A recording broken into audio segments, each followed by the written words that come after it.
hoping to lay down rules for international controls on artificial intelligence while maintaining individual sovereignty over the technology. Leaders of dozens of countries and hundreds of companies are gathering here in Paris for a two-day summit looking at the potentials and pitfalls of the tool, promising to make it less energy hungry and more ethical. Well, ahead of the summit, French President Emmanuel Macron was touting the financial windfall AI could bring and listing investments being made in the field. Emily Boyle tells us more. Ahead of the AI Action Summit starting on Monday in Paris, French President Emmanuel Macron gave a special interview. We're living through a technological revolution the likes of which we've rarely seen. This is a moment of opportunity for humanity. The summit will be attended by heads of state, industry leaders and experts who will try to hammer out agreements on guiding the development of the rapidly advancing technology. This has to be done through global regulation, through partnerships between private and public players, so that the right behaviors emerge. What we want is for players to say when it's an artificial intelligence. AI has always been high on Macron's agenda. The president hopes to boost investment in the sector for France to stay in the game. The first battle for us Europeans is to invest, invest, invest. For us in France, tomorrow's summit will announce 109 billion euros of investment in artificial intelligence in the next few years. Geopolitics will be the major focus of the conference. Tensions are running high in the backdrop of DeepSeek's launch and Donald Trump's first few weeks in office. The American head of state has spoken of his desire to make the United States the world capital of AI. Well, one thing that is sure when it comes to AI, it is big business. According to Goldman Sachs, within the next decade, it could pour some $7 trillion into the world's GDP, and private investment in AI was already over $90 billion 2 years ago. Well, we can speak now to the Director of Operations at the company LightOn, which wants to help businesses seize the opportunities of generative AI. Mr. Milo Rignell, thanks for being with us. Firstly, explain to us, we've heard so much about how AI will take people's jobs. So explain to us how it's good for business. Yeah, so I think in a first instance, no one thinks that AI will be taking jobs in the next kind of 1 to 2 years. And that on the contrary, companies that don't seize the AI opportunity will be companies that will be having to lay off workers because their competitors will be growing much faster than them. So I think that is kind of the key worry for the next 2 to 3 years. After that, who knows, and things become more uncertain. Indeed, it goes so rapidly. When you think back, we've only had that ChatGPT app for, I think, 2 years, and it's already gained so much in popularity and indeed advanced in what it can do, which is the impressive thing of AI is it can nearly teach itself things, and that's the danger we're hearing about more and more. Could AI become autonomous? Could it lead to a very grave danger? Yeah, so I think we're not yet at that point. And I think also we're not even yet at the point where companies are fully integrating AI into their kind of base businesses. So the first step we need to work on in Europe, if we want for AI to create jobs, is to kind of increase the speed at which European companies are adopting AI in their processes. And on a side note, today the AI systems that we are using aren't what we call kind of auto-learning. So they're trained in a first point, and then they're deployed, and they kind of help businesses. I think one point that we can work on a lot is we've seen AI used on the kind of chatbot form. In Europe, we have a lot of industrial safety critical system companies, and that's something where AI still has a lot of technological barriers related, for instance, to reliability, safety. So something that we can work on to kind of increase its opportunity for European industrial companies. Can you give me a concrete example, we'll say, of a company that could really profit from AI that is available today? Yeah, so today, to be very clear, the kind of most obvious use cases are related to information retrieval and information synthesis. We talk about large language models, so all of these use cases around language are those that have been proliferating.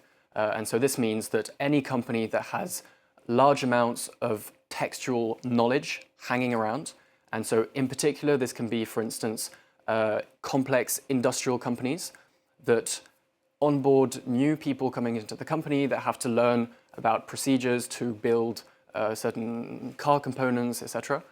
Simply being able to easily access, thanks to chatbots, thanks to large databases and what we call RAG to retrieve that information, you can kind of upskill people faster and give them a faster access to information. So that's the kind of base use case, but it's the use case that's been deployed the fastest up until now. It almost sounds like a highly efficient research tool, but there's also the question then of the bias in the data being put into the systems. And, you know, I was hearing from a woman on Sunday who said certain types of people are putting in the information, certain companies, certain countries are putting in the information, and it will lead, as a result, to a lot of discrimination for a lot of other countries, notably. Yeah, that's right. And I think there are 2 points to kind of take that question.